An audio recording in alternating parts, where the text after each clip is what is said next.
Being unprepared is how great fathers become weekend visitors. I'm Jude Sandval, and this is Strategic Defense, the operational briefing for fathers who refuse to be sidelined by a system that exploits drift and unpreparedness. I ensure your mistakes don't become your permanent reality. While a lawyer handles your legal rights, I serve as your guide through the decision gap to protect your actual role as a father. You are now entering the command center. Today's briefing begins now. Hello, dads, and welcome to this week's episode and briefing.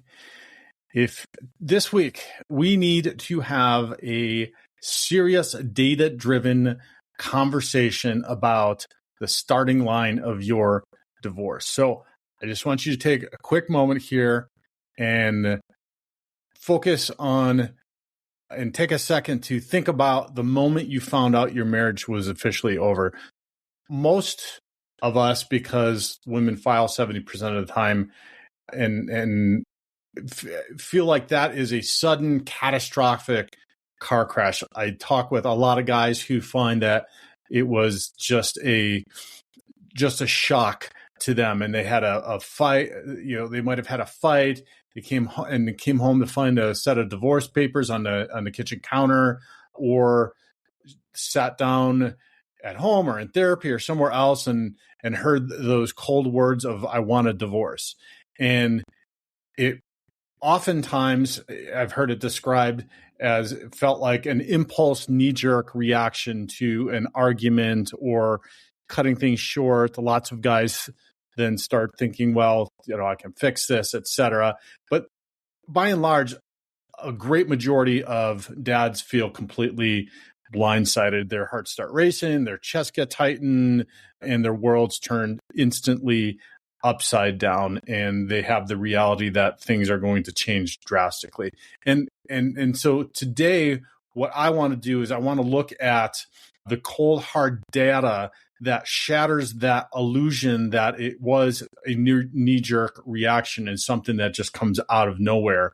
But actually, before we jump into this, I want to give you some background as to why I picked this topic this week. Is I was actually just sitting down on my computer this morning and answering emails and comments on podcast episodes, and we had a comment on the last week's podcast episode. So I was doing a simple search, because last week in the episode I talked about, if the word divorce comes up, you need to pay attention right away, because that typically means that your wife has been thinking and or planning this for an extended period of time. And there was a comment on that. And so I was looking into a little bit of research just to respond to that comment, because it was a pretty detailed comment about a dad that had an experience around that and found out that his wife was planning things in advance.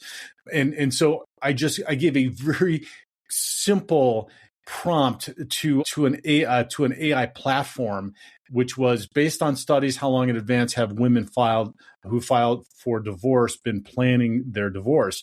So I was just looking for some background and some data, because I know where the 70% comes from in that study. So I wanted more information. But the first thing that came out was a very interesting about the contemplative phase in that an AI model would give. And the first was something called the walk-away wife syndrome, which is something from therapists and psychologists that states sociological studies, including widely cited data from the American Sociological Association, showing that women initiate roughly 70% of all divorces, highlight that women often attempt to fix relationship issues for years.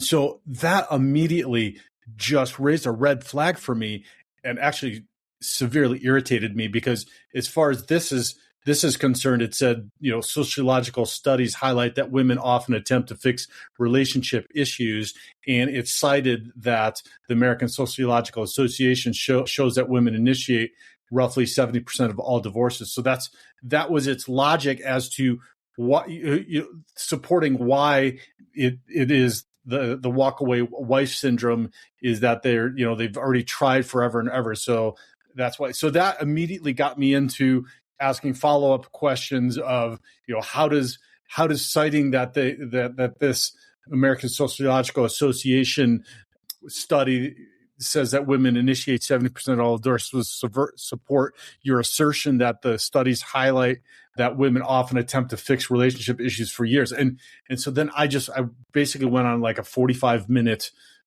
deep dive rabbit hole, whatever you're going to call it with AI around this. And so for me, this is scary, dads, because if AI models are pulling this out, and AI models don't know if I'm male or female, like they don't know my perspective of coming from this.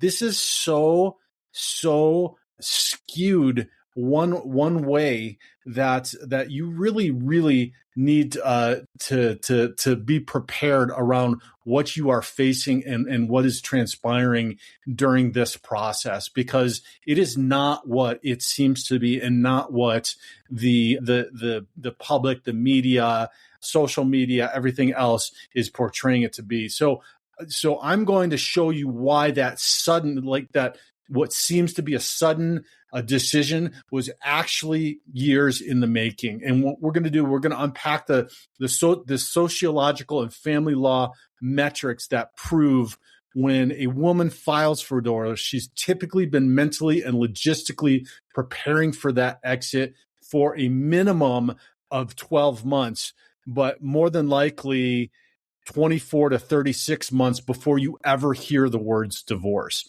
And we're going to look at the massive asymmetric disadvantage that you are operating under, because while she's already completed her emotional grieving process and quietly organized the legal strategy around that, you're standing at ground zero, right? You're standing at step one, forced to make critical decisions that are going to impact your life for the next 20 years with your brain that is functionally operating at a 40% cognitive disadvantage. And we're going to also pull back the curtain on the deep-seated bias that I just alluded to of the therapeutic and family core communities. And then I want to show you how they weaponize subjective concepts like this walk-away wife idea to paint you as the villain and her as the long-suffering victim, while 100% ignoring the calculated financial incentives built into the legal system. And so let me just be clear. This is not about playing victim or telling you that you're a victim, okay? Because there's stuff that you can do. You just need to be aware of the playing field. It's about understanding the starting line of the battle you're getting into so that you can stop playing catch up and start leading with what I always say, discipline, strategic integrity, right? There's a way that you can go through this, but you need to know the lay of the land. So let's start looking at that lay of the land and at the asymmetry of the timeline. The Stanford University sociologist Michael Rosenfeld published a landmark study, I think this was like in 2015, showing that women initiate roughly 70% of all heterosexual divorces. And this was a study that I already knew about, and this was the one that they referenced in this as support for the walkaway wife syndrome, or whatever they called it. And if you look at popular media, or if you talk to almost any family therapist, they'll tell you this is because of that walkaway wife phenomenon. They'll tell you the story will be about a woman who spent years voicing complaint, begging for emotional closeness, trying to fix the relationship while her husband ignored her until she finally burned out, and then grieved quietly for a year, and then filed for divorce as a last resort because of all that. That's the typical narrative that you're going to hear, particularly from the therapeutic community. And they love this narrative because what it does is it validates her subjective complaints and frames the divorce as the end result of her quote unquote unreciprocated emotional labor. And just an offshoot here is we're getting into some really dangerous territory now here. I've seen a lot of parental alienation advocates supporting this and cheering these new coercive control laws that are being put into law and enacted into law in certain areas of the world. And I'm not sure if there may have been some here in the States as well, but this is very, very dangerous territory because we're getting into very subjective matter that can be very manipulated. So this is along the same lines of this unreciprocated emotional labor kind of philosophy. But when we look at the actual quantitative data, which is what I got into with this AI model, actually asking for peer-reviewed data that actually gives us quantitative data, things are very different. The quantitative data from family law and sociological research shows a much different picture. It's far more tactical. It's a far more tactical picture that emerges.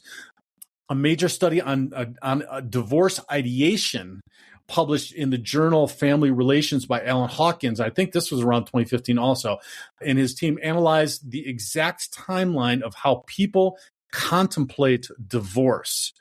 The objective data showed that over 50% of individuals who eventually file for divorce had been seriously contemplating and planning that decision for more than a year, with a massive portion sitting on that decision for 2 to 5 years before taking any legal actions. Now think about what is actually happening during those 2 to 5 years.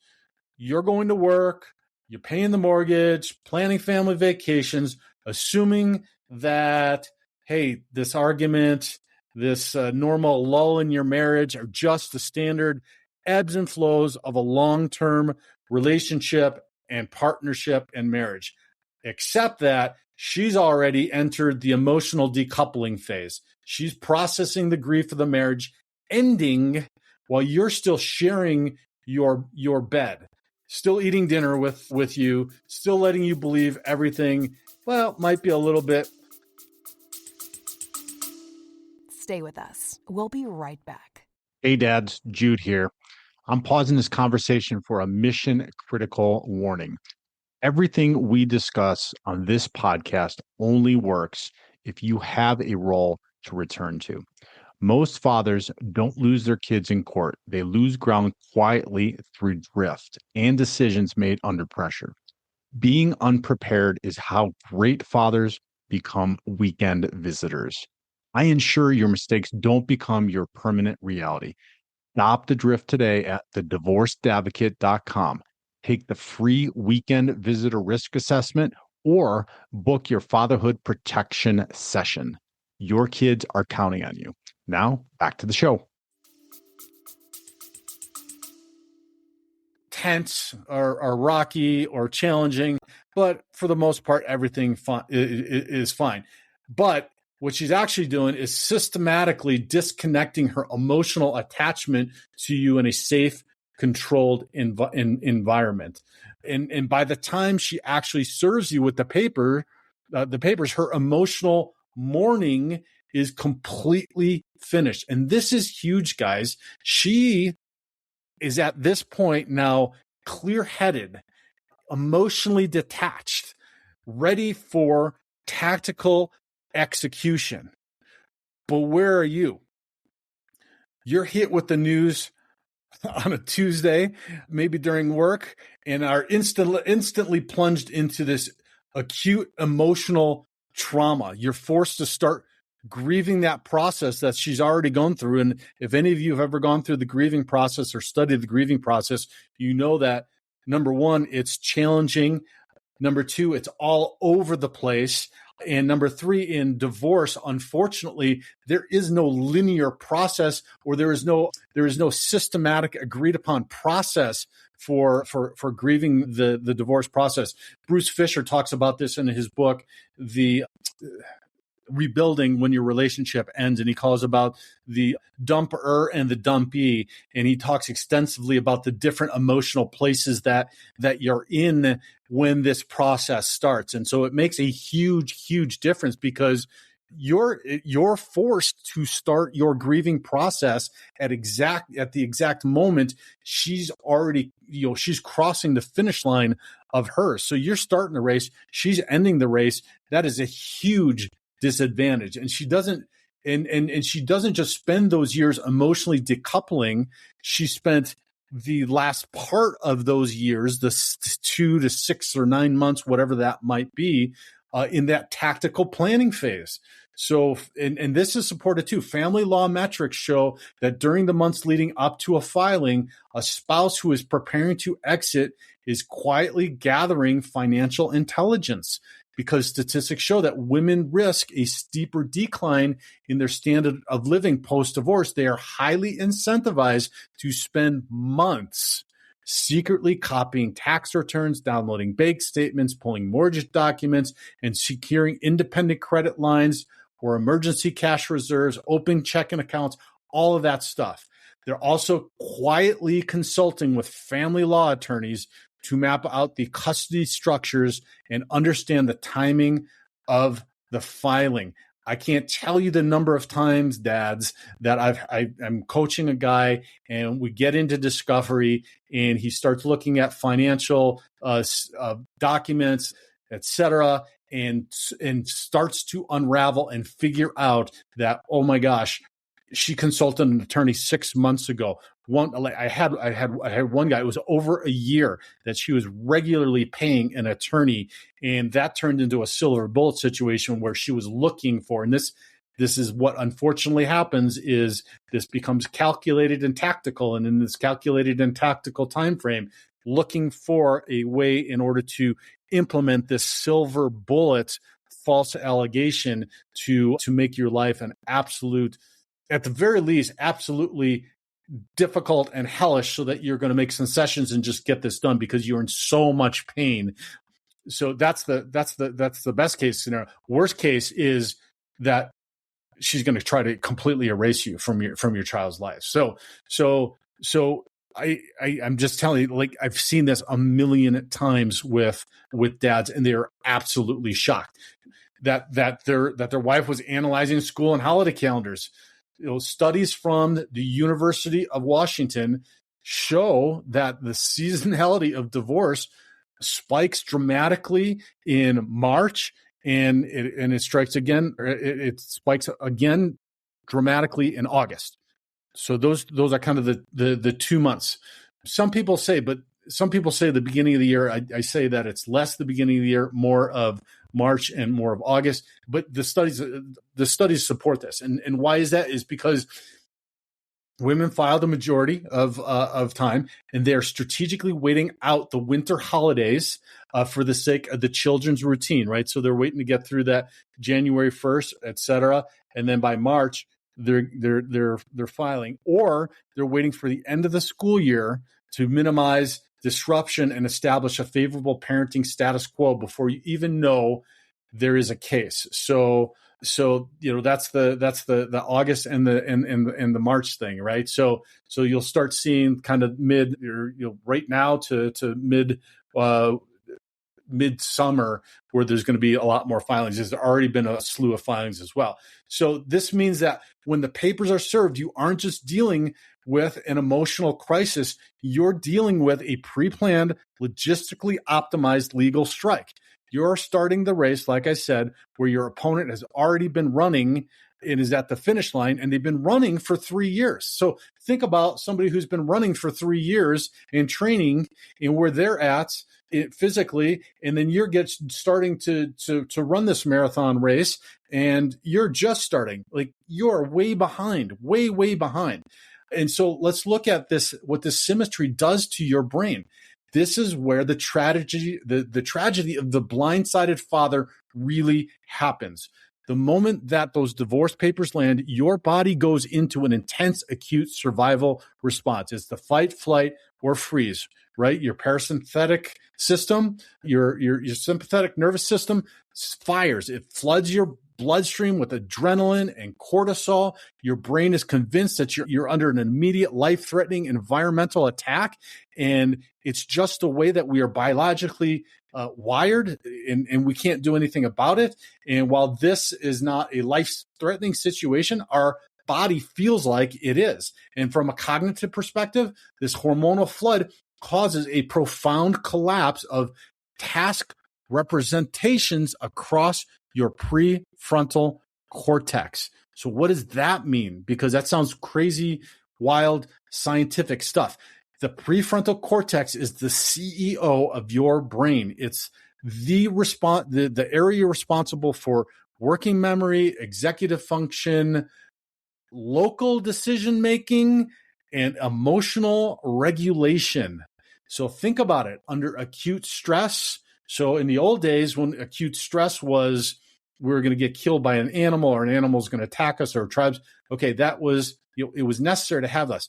Under acute stress, this region rapidly is taken offline by design, right? In the old days, you needed to, because you needed to fight in order to survive. So your brain switches off, and it switches from a reflective strategic state to a reflexive primitive state. So again, it goes from a reflective strategic state, your prefrontal cortex, okay? And what happens is your prefrontal cortex basically shuts off from your amygdala, which is the part where your sympathetic system is housed in the back of your brain, and so it switches off. So you can't access the prefrontal cortex anymore, and you're just stuck in your amygdala, which is the reflexive primitive state. And so multiple studies in cognitive neuroscience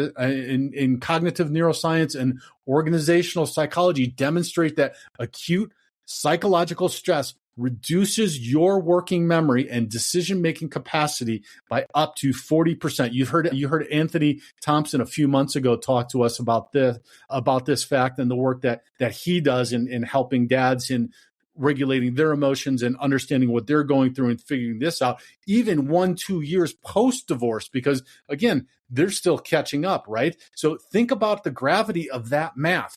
You're operating at a 40% cognitive disadvantage off the bat. Your concentration is fragmented, your short-term memory is failing, you're struggling to process new information, and your ability to think strategically is heavily, heavily impaired. And yet, what are you tasked with doing at that same exact time? This is the exact window where the system demands that you make decisions that will dictate the next 20 years of your life. For some of you, the next 20 years of your life, if you have young kids. This is when your attorney asks you to agree to a temporary parenting schedule. This is when your ex is pressuring you to pack a bag and temporarily move out of the house to lower the tension. This is when you're asked to make huge, high stakes financial compromises in mediation just to stop the noise or just to keep the peace, stay in that relational dynamic that you're comfortable with, right? Your 40% deficit brain is screaming for relief from that pain, right? It's desperate to escape the stress, so it defaults to the old relationship pattern that kept you safe for years. What is it? For most of us, guys, it's submission. You tried to be the nice guy or the flexible partner. You're maybe a high-functioning yes man because you hope that if you just give her what she wants right now, she'll be reasonable. The stress will stop or subside, and your brain can finally rest. I can't tell you the number of times, dads, that I get working with a dad, and we get down the process with this. We work on breathing techniques. We work on all kinds of different things to help them regulate emotions, to be able to make good decisions. We've got other built-in systems that I'll talk about just briefly here, but once that starts to happen, and then dads start doing their documentation of behavior, et cetera, they start to see that relational dynamic, and they start going, "Oh my God, I've just been running my life to look for and to seek after this this relief, this stress relief, so that my brain can rest. The problem is that what you've done for so long in this relational dynamic is you've created a neural pathway, and that is just the default way that you keep showing up. So part of it is we need to get dads to reset from that, so that they can see the patterns, number one, and come to some realization, start doing some of the work, but then try to make better decisions around what they're going to have to live with and deal with for the next potentially 20 years, right?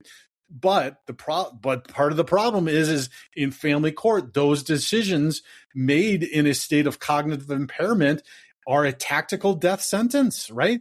That temporary schedule that you agreed to because you are in exhaustion, your brain is in exhaustion, looking for relief, becomes the permanent legal status quo, right? The courts love efficiency. The courts love risk mitigation. Efficiency is great. It became temporary. Hey, it was working. That guest room you moved into, or that temporary place that you're staying at, becomes proof that you abandoned the family home. That narrative starts to happen. By the time your brain finally clears the cortisol fog 6 months from now, the concrete's already hardened around this lopsided reality that's going to sideline you from your children's lives for the next however long you have to be a parent. You're playing a high stakes chess match against an opponent who's been studying that chessboard for 3 years, and your brain is operating in starting this chess game with almost half of its processing power turned off.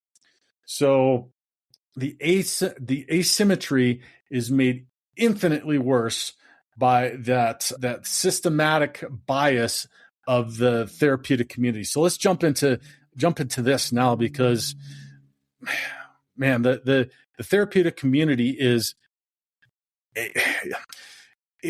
challenging in the context of what you are going through, and that's the best way that I can say it nicely, dads. If you turn to family therapists, counselors, or custody evaluators during this crisis, you will find an ecosystem that is heavily primed to validate her narrative while pathologizing your reaction. And so they don't look at it like, oh, hey, this is an imbalance. They look at it as a normal playing field, and that is unfair. When a woman goes to a therapist and says she is unhappy, the therapeutic model immediately validates her feelings, right? You hear this all the time. This is kind of the new norm. They accept the walk-away wife theory as gospel truth. She's done everything, blah, blah, blah. They tell her that her dissatisfaction is objective proof, which is absolutely not the case, of your emotional neglect, and they validate her decision to file for divorce as a courageous act of self-actualization and healing. Like, I can't tell you the number of times I'm looking through Instagram or something else, which I limit. Trust me, I limit the amount that I do, other than just to look for some of this crap that goes on. But all of this stuff about how, I'm better now. This is the healing, right? It's insanity. And what the therapeutic community then does also is they ignore the cold, calculated financial and legal structures that make that decision viable. You've heard the podcast months and months ago about the changes in the Kentucky law and making 50-50 the standard, and how divorces plummeted 25% in 1 year, and how it's just making a huge difference. So the therapeutic community does not look at that, does not care about that, right? They ignore that cold hard truth. But when you, as a blindsided father, walk into that same therapeutic space in this current state of acute stress, struggling to concentrate, reacting with fear, expressing raw frustration or anger at the lies being told about you, the system does not validate your trauma. You're not perceived in a state of trauma. They do not look at your confusion and say, hey, of course you're struggling. Of course he's struggling. He's a dad. You just suffered a massive psychological shock. You're not going to get that. Instead, they pathologize your behavior, right? Because this is the whole the whole toxic masculinity mindset that you've heard me talk about and have podcasts about. They document your frustration as instability. They label your desire to correct the record as control or volatility, right? So it's real easy. You've heard me allude to this with the third-party evaluators.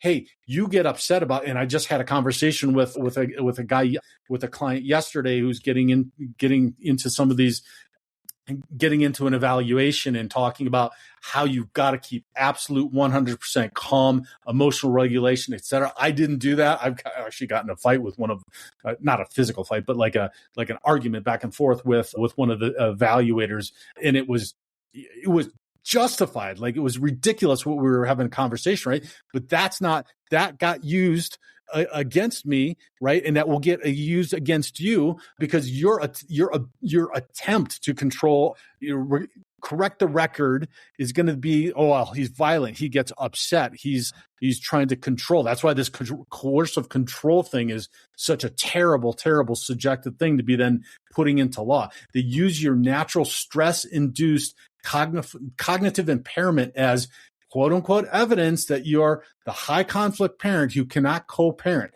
The very therapists that you've gone to or that you're looking or seeking out support from and are supposed to help you and help your families are often the first to validate her 3-year head start while treating your blindside reaction as proof of your parenting deficiency. I mean, it's insane, guys. I know it makes sense when I lay it out like this, when you're going through it, and a lot of you guys are going through it right now, or you're setting yourself up to go through it with therapy or therapy with your kids, et cetera, which, like, there's a place that is good for it. But oftentimes, if you don't know what to look for and you're not paying attention, it actually decimates you and it makes things much harder. But, so it seems like insanity until you see it laid out like this, or you can have the opportunity, like I do, to be able to not only look back at my own situation, but also look at the hundreds and thousands of the guys that I talk to, not only in session, but on our calls,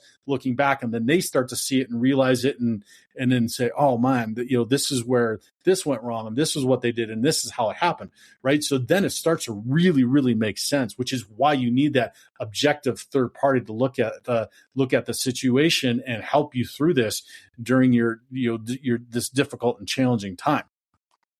So let's talk about how to survive this pincher moment. And we have to look past the subjective clinical jargon and analyze the objective data of why these divorces are actually filed, right?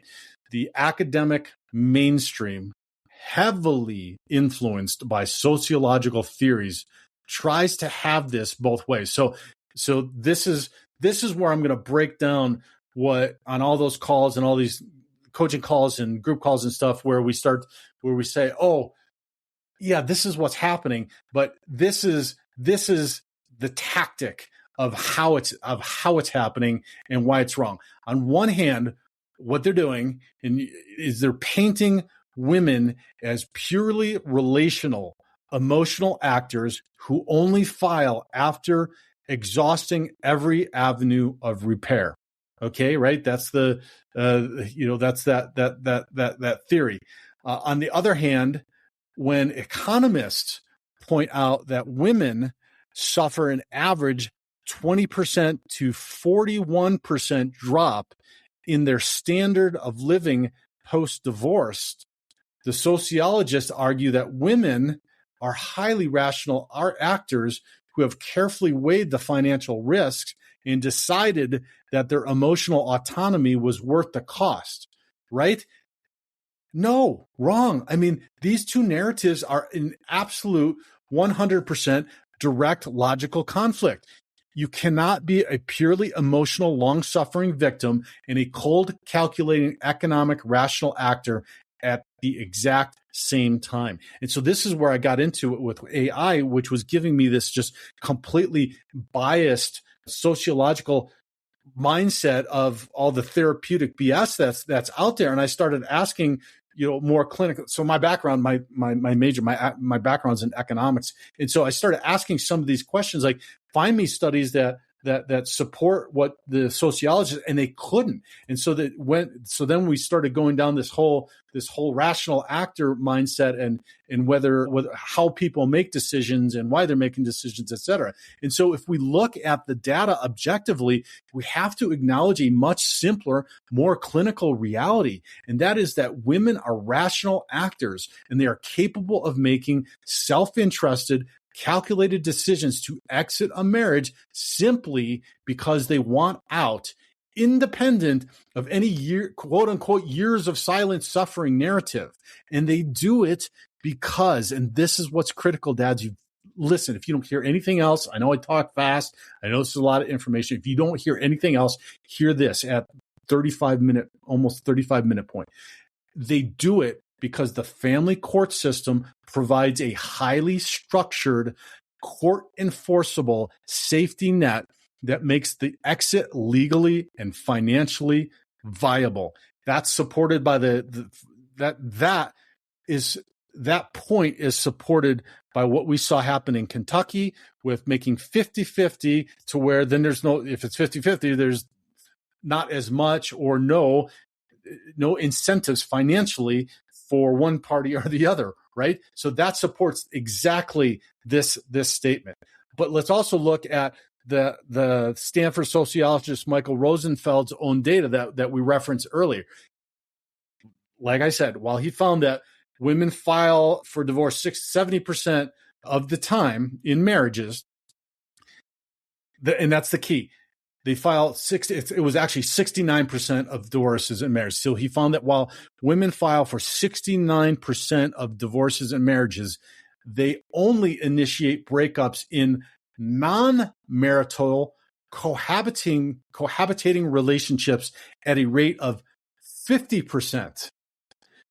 50%. So if it's a non-marital cohabiting relationship, they only initiate the breakup at 50%, which is not statistically different from a perfect coin flip. So get this.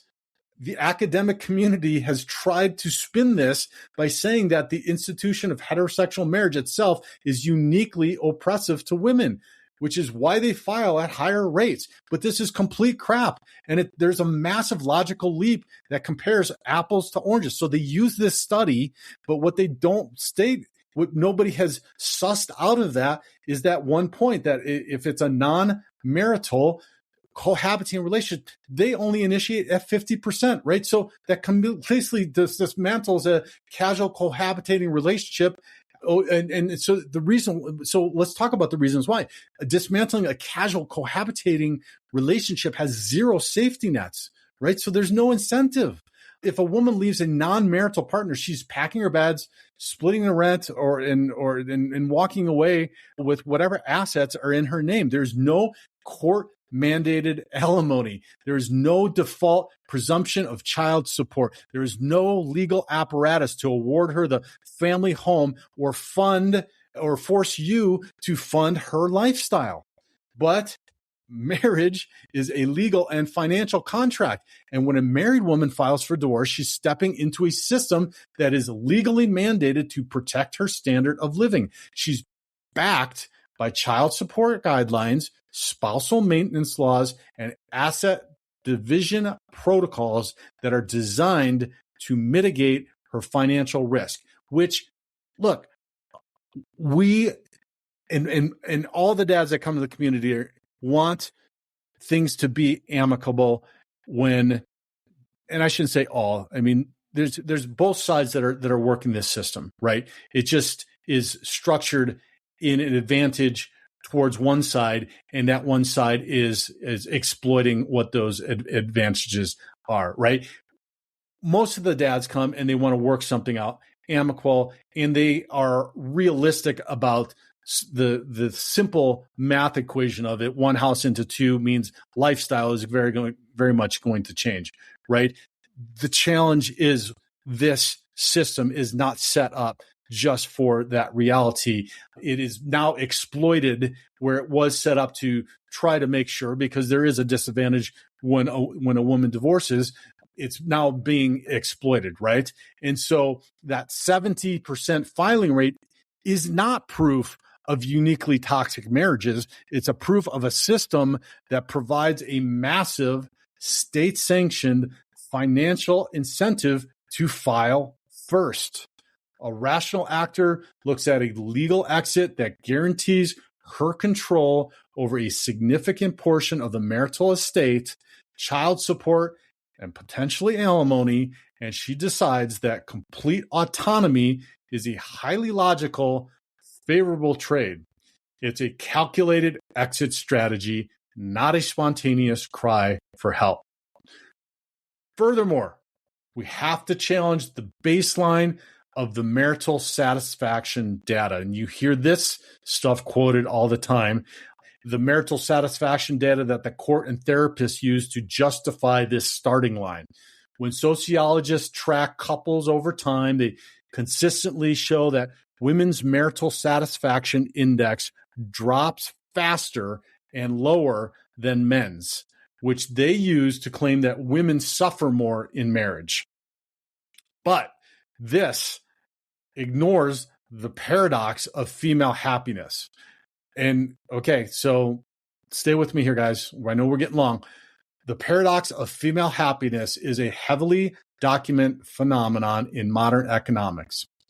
Broad population-wide data shows that across almost all Western nations, women report higher baseline levels of daily anxiety, stress, and clinical depression than men, even when their overall satisfaction metrics are equal. So if a demographic group has a generally lower threshold for tolerating daily life stress or emotional discomfort, then their drop on a subjective marital satisfaction index does not reflect a uniquely catastrophic marriage. All it does is simply reflect a baseline tendency to report dissatisfaction and emotional distress more readily across all domains of life, including marriage. So using her subjective drop in marital satisfaction as objective proof that you are a negligent husband is a biased, unscientific interpretation of the data, which is exactly the argument I got into with AI. It treats her internal emotional baseline as your external fault, and that's not true. It allows her to use her own fluctuating happiness as a legal weapon to justify dismantling your children's family. So how do you how do you combat this asymmetric war? Because it is an asymmetric war. And guys, you are in a battle here. You are in a war. I know it's language that you don't want to hear and you're probably uncomfortable with. And I was too before I started using it now more recently, because you have to pay attention to it that way. How do you play catch up when you're starting 3 years behind and your brain is operating at a 40% deficit? You hear what I talk about often with creating these systems, upgrading your skills. Part of the Bulletproof Dad protocol that we go through is working on some of these stuff and some of these skills after we get through figuring out what it is that you want to accomplish, how you want to get there. We talk about creating these skills, creating these structures, everything else. And actually the first step before that, and you hear me, and I'm just going to keep saying it, guys, you got to accept that your hope for an amicable resolution is a tactical danger. So if you keep going with this hope thing, it's going to destroy you. You cannot rely on your old relationship patterns of submission and niceness to buy your reciprocity. And that's what all these guys that come to this realization and start going through the steps of the coaching start to realize and go, oh man, like all of this is coming to light and I understand it right now. You have to understand the woman you're divorcing is not the woman you married. She is a strategic actor who has already completed her emotional transition and has a 3-year head start. Okay, let me say that again, guys, especially to those of you who are contemplating this or in the middle of it or still in this amicable facade like I talked about last week. The woman you're divorcing is not the woman you married. Completely different. She's a strategic actor who has already completed her emotional transition and has maybe up to a 3-year head start. You need to immediately implement what I call is like a buffer block on your decision making. That's one of the skills, one of the systems that we will put in place when we're doing coaching, because your prefrontal cortex is compromised by the acute stress. You've got to establish a non-negotiable rule that you do not make, accept, or sign any agreement at the table or in the moment, whether it's your attorney. And I can't tell you how many times I get attorneys that are like, yep, okay, let's just sign it and be done. Their goal is to get you across that divorce finish line. Their goal is not to set you up for success. This is for the next 20 years. They're not thinking 10, 15 years down the road when your kids are teenagers and how your agreement is going to impact your life then. The mediator is not. Your ex is pressuring you to sign a temporary order or to agree to a scheduling compromise. You need to use a 24-hour review protocol and say, I'll take this under advisement and respond in 24 hours, no matter what it is. And hopefully you have a coach or somebody that knows what they're doing, not just your attorney, okay, that is going to help you review this in the global context of your entire life and how this will impact you not only now and just post-divorce, but for the next however long that you're going to be co-parenting or parallel parenting with this person. This 24-hour buffer, it's your tactical breathing room, right? It allows that cortisol and adrenaline to clear from your system. Again, just because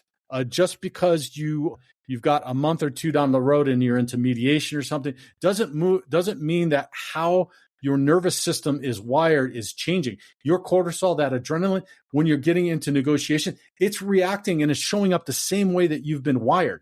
So you've got to understand whether it's the first time that you got served papers or you're in the negotiation, your body is still reacting the same way, and you need to move it from how it's already patterned and wired, which is probably reflexive, fear-based state, to a reflective, logical state, right? You need to get that prefrontal cortex online. You got to get it committed. You got to get it connected again to the amygdala and the rest of your brain, so that you ensure you're making decisions from your long-term strategy, not out of emotional exhaustion or a desperate desire to just make it end. It was the biggest, hugest mistake that I made, and I have the 13 years of watching and experiencing it to be able to tell you that this is absolutely critical. It's also critical why you need to keep your self-care up and take care of yourself so you do not get worn down.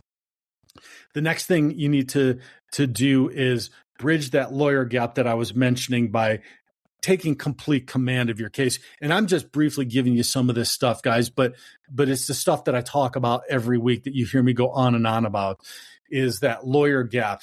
Your attorney is a technical executor. They're trained to handle the filings and the courtroom procedure. They're not designed to manage the high conflict interactions of your daily life during that decision gap, the critical time between court dates and when you're talking to your attorney, where this long-term influence in your parental authority is actually won or lost. You cannot outsource your fatherhood to a law firm. You must establish your own digital and physical boundaries immediately. And you hear me talk about this as one of the first things that in the first email of a coaching client that we start to set up and structure, because it's not only going to help you in court, but like I said, it helps when guys start to document this stuff, go through the Bulletproof Dad protocol, and then they start seeing the patterns when we start talking about objectively, specifically, and not with feelings or intention or anything else, the behaviors that are happening, and then the light finally clicks on. Sometimes it's relatively quick for guys. Sometimes it's months and months down the road, but the light finally clicks on and they're like, oh man, this has been the relational dynamic forever, right? And so that means, though, that you've got to move all the interactions to a court-approved parenting app. You got to stop with phone calls, text messages, front porch negotiations. If it's not documented with a timestamp, you don't have that anchor, right, to put the situations. It didn't happen. That's where it gets to the he said, she said that we've talked about the last couple of weeks. You need that forensic paper trail so dense, so objective that then the manufactured narrative that she's had up to 3 years to think about your negligence becomes impossible to maintain. And in this system, let me remind you, the system is built on that 51% preponderance of evidence, right? Just needs a little bit. It's not clear and convincing evidence. It's not beyond a shadow of a doubt. It's that 51%. You cannot leave that 1% to a judge's gut feeling or as I demonstrated today, a therapist's subjective bias, because it is subjective. Excuse me. Okay. I've been going long. I've been going fast. Excuse me. I'm starting to lose the voice. So I'm going to wrap it up here, guys. You have to, what you got to do is you got to overwhelm that threshold, right? It's all stacked against you. You've got to overwhelm that threshold with objective data, location logs, receipts, school involvement records, medical appointment attendance, all of that stuff. And the other part of this, which, is the challenge. You've got to master high conflict emotional regulation. The emotional regulation is absolutely huge. The system is actively looking for a reason to validate her narrative of your volatility. Because you are upset and because you have that adrenaline spike and that cortisol spike and you get dysregulated, does not mean that you're volatile. Okay. Except they're waiting for you to get angry, to send an aggressive text, or to raise your voice so that they can document it, label you as the problem, and close the file. That is the path of least resistance and the easiest thing to do, especially for like a CPS person who just got a stack of stuff that they don't even want to deal with and they want to get it through. That's it. Closed report. It's very easy. And fighting back with it is so subjective and so hard to do. So you've got to be very smart. Your restraint is your most lethal weapon. You must be the calmest, most clinical person in every room. When she provokes, you respond with with detachment. When she lies, you point to the objective documentation without showing an ounce of emotion. You just let the data do the talking. All right. So your mission for this week is simple. Stop hoping. Okay, guys, get that hope out of your lexicon. If I hear, if you show up on a strategic risk consult with me and I ask you the question and you use the word hope, I'm going to call you on it, right? Stop hoping for a fair fight. It's not one. Stop expecting the system to just see the truth on its own. It's not going to. The playing field is tilted and she has a up to 3-year head start, but you have the strategy to tilt it back, right? So think about it this way. If you woke up tomorrow and suddenly experienced a 40% decline in your physical ability, say a loss of strength or a mobility that was going to permanently alter how you lived your life for the next 20 years, you wouldn't just sit on your hands and hope that things sorted itself out, right? You wouldn't have just hope. You wouldn't just try to tough it out alone. You'd immediately consult a specialist, a doctor or a physical therapist to rehabilitate your body and protect your physical future, right? That would just be an automatic. Yet right now, in this crushing stress of this divorce, your brain is experiencing that exact same 40% decline in its cognitive decision-making abilities. You're functioning impaired at the precise moment you're being forced to make decisions that will dictate the rest of your life. You cannot navigate this cognitive fog on your own, okay? And I'm telling you, you can't afford to make permanent compromises when your brain is running on limited processing power. You need a specialized guide. You need a coach. You need a divorce coach. You need somebody who knows the exact battlefield. And it's not your buddy that went through a divorce also. It's not one of your family members. It's not the attorney who benefits from whatever happens in court, because whether they're successful or they're not successful, they win.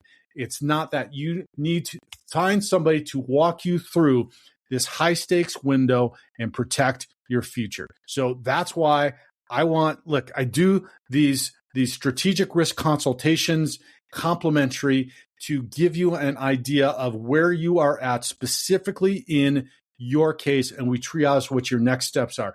I talk to tons of guys that I don't ever talk to again. At the very least, I can give you the lay of the land and point you in the right direction. You heard Doran come back on our show, who wrote a book after we consulted over a year, almost 2 years ago. And I was able to just talk with him about his one specific idea of being strategic about what he could do. Now he's the exception to the rule. Like I gave him some specific stuff. He has such a personality that he was able to take this, implement it to the nth degree, and be very, very successful. That's not like, that wasn't me when we're going through all this and all the descriptions, but at the very least, you can get an idea of what's going on. So I want you to schedule some time at talkwithjude.com, or just go to the divorceadvocate.com and you'll see, schedule a coaching strategic risk consultation. Click on it and schedule some time, and let's talk about what you've got going on. Let's talk about tactical triage for what your next steps are. And I can, at the very, very least, I'm going to give you a lay of the land of what's going on and what to expect, because there is a playbook around this, and at least you will have that. So let's clear the fog, analyze that timeline, build a strategy that's going to ensure that these temporary cognitive deficits don't become your permanent reality. And just know, guys, that critical window of time is closing every single hour, and it impacts your kiddos. They don't need a nice dad that is not in their lives, right? I mean, it's great that you're a nice dad and a nice guy, but if you're not in their life and you don't have any parental authority, that's not helpful, and you get processed out. They need a father who is clear, disciplined, and prepared. So let's reclaim your role. Let's build your defense. Let's get connected. All right, that was really long. I had no idea it was going to go that long, guys, but I hope that you found some value in that. It's a critical point, because lots of guys just get down on themselves and they struggle immensely with this. It's okay. It's not your fault, but there's a strategy around how to get through it and how to be successful in getting through it post-divorce. So if you found some value, as always, please, guys, share this far and wide on social media. Send it to a dad that is also going through divorce or contemplating divorce, and give us your comments, star ratings, wherever else, so that we can get this information out to more and more dads. Thank you so much for listening this week. I'll talk to you next week, and God bless. This concludes today's briefing. Remember, in the family court system, intelligence without execution is liability. Ground is lost quietly during the decision gap between your court hearings. Being unprepared is how great fathers become weekend visitors. I ensure your mistakes don't become your permanent reality. Secure your role today at thedivorceadvocate.com. Take the weekend visitor risk assessment to identify your exposure, or book your private fatherhood protection system. Stay strong. Your kids are counting on you.